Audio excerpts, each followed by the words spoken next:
வணக்கம். பிரெக்னென்ட்டா இருக்கீங்க.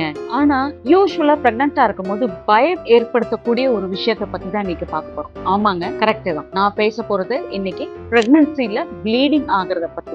யூசுவலா பார்த்தீங்கன்னா, ஒரு 20ல இருந்து 25% பேருக்கு பிரெக்னன்சில ப்ளீடிங் அப்படின்றத அவங்க என்கவுண்டர் பண்ணுவாங்க. ஃபர்ஸ்ட் நம்மளுக்கு இது ஸ்பாட்டிங் அப்படின்ற ஒரு விஷயம் இருக்கும். ப்ளீடிங் அப்படின்ற ஒரு விஷயம் இருக்கும். ஸ்பாட்டிங் அப்படின்னு பார்த்தீங்கன்னா, உங்களுக்கு லேசா அண்டர்வேர்ல படும். அப்படி இல்ல அப்படின்னா நீங்க டிஷ்யூல கிளீன் பண்றீங்க அப்படின்னா லைட்டா 1 or 2 டிராப்ஸ் மட்டும் தெரியும். ஆனா ப்ளீடிங் அப்படின்னு பார்த்தீங்கன்னா ஒரு ஹெவி ப்ளீடிங், மென்ஸ்ட்ரல் ப்ளீடிங் மாதிரி இருக்கும். பேட் மாத்தக்கூடிய அளவுக்கோ இல்ல பேண்டி லைனர் சோக் ஆகக்கூடிய அளவுக்கோ ப்ளீடிங் இருக்கும். ஃபர்ஸ்ட் ட்ரைமஸ்டர் ப்ளீடிங் வாரம் 1ல இருந்து 12 வரைக்கும் இருக்கக்கூடிய அந்த காலகட்டங்களை தான் நம்ம என்ன சொல்லுவோம், ஃபர்ஸ்ட் ட்ரைமஸ்டர்னு சொல்லுவோம். இந்த டைம்ல நிறைய பேருக்கு ஒரு மைல்டு ஸ்பாட்டிங் இருக்கும். அது எப்போ இருக்கும்னு பார்த்தோம்னா இம்ப்ளான்டேஷன் ப்ளீடிங் அப்படிங்கும். கருமுட்டை கருவாகி யூட்ரஸ்ல இம்ப்ளான்ட் ஆகும்பொழுது ஒரு சிலருக்கு ஒரு மைல்டு ஸ்பாட்டிங் இருக்கும். இது இம்ப்ளான்டேஷன் ப்ளீடிங். சப்போஸ் ஏதாவது யூரினரி ட்ராக் இன்ஃபெக்ஷன் இருக்கு அப்படின்ற மாதிரி இருந்தா ஒரு சிலருக்கு மைல்டான ப்ளீடிங் இருக்கலாம். பிரெக்னன்சி அப்படின்னாலே